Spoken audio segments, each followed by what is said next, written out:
Jika sebuah negara sumber daya alamnya kaya, sumber daya manusia maju, demokrasinya liberal, punya senjata nuklir, dia akan menjadi superpower dan cenderung gak mau diganggu.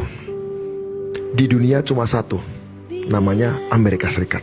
Jika ada sebuah negara sumber daya alamnya kaya, sumber daya manusia maju, sistem politiknya tidak liberal, punya senjata nuklir, dia juga akan jadi superpower, tapi cenderung melawan superpower yang pertama. Itulah Rusia, itulah China. Jika ada sebuah negara sumber daya alamnya maju, sumber daya manusianya biasa, demokrasinya liberal, punya nuklir, akan banyak konflik sosial, tapi dia cenderung untuk tidak pecah belah. Itulah India, itulah Pakistan. Jika ada sebuah negara sumber daya alamnya biasa, sumber daya manusia maju, sistem demokrasi liberal, dia punya senjata nuklir, dia tidak akan punya jadi superpower karena sumber daya alamnya miskin. Itulah Eropa. Tapi jika ada negara sumber daya manusia biasa-biasa aja, sumber daya alamnya kaya raya, sistem politiknya liberal, dan tidak punya nuklir, dalam sistem dunia mereka menjadi objek dan mudah, ketegangan sosial di dalamnya mudah berkelindan, bertumpuk kepentingan dengan kepentingan global karena kekayaan sumber daya alamnya, tapi belum tingginya kualitas sumber daya manusia. Itulah Indonesia, itulah Amerika Latin, itulah Afrika. Bangsa ini punya sejarah tidak menghargai orang miskin dan orang cerdas. Punya sejarah dua kelompok masyarakat yang paling disakiti di bangsa ini, pra-republik maupun setelah republik, orang miskin dan orang cerdas. Pak Prabowo lagi mencoba menghargai orang miskin.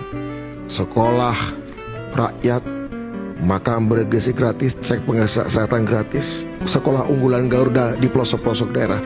Mencoba menghargai orang miskin sekaligus orang cerdas. Tidak sempurna pasti, karena beliau menyadari bahwa perasaan untuk mencapai itu semua harus ada persatuan. Mungkin harga persatuan yang beliau bayar tidak sanggup untuk kita semua tanggung. Persatuan untuk stabilitas, untuk mengerjakan PR tadi ya.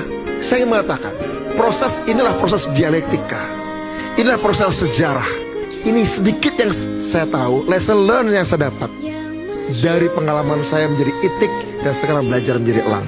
Mungkin ini tidak mengadu-adu emosi kita, mungkin ini tidak terlalu sensasional sebagai sebuah kesimpulan, tapi percayalah, bangsa-bangsa yang besar maju lahir dari menyadari proses betapa sedikitnya kita punya, betapa sedikitnya kita tahu, dan pada akhirnya melihat perjalanan ini sebagai sebuah long march, bukan sekedar perjalanan 5 tahunan yang diatur oleh regulasi pemilu, tapi sebuah long march.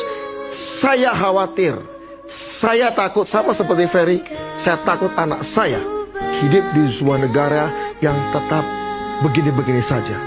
Saya takut anak saya hidup di sebuah negara di mana orang miskin dan orang yang kreatif dan orang cerdasnya dinomor duakan. Kenapa? Orang miskin bisa dibayar dengan uang 100 ribu, 200 ribu. Bayangkan kalau orang cerdas digaji 5 juta per bulan, 4 juta per bulan, orang miskin cuma dikasih 100 ribu, 200 ribu, itu bikin kerusuhan, orang susah. Oligarki yang akan berkuasa. Ya, itu ingat.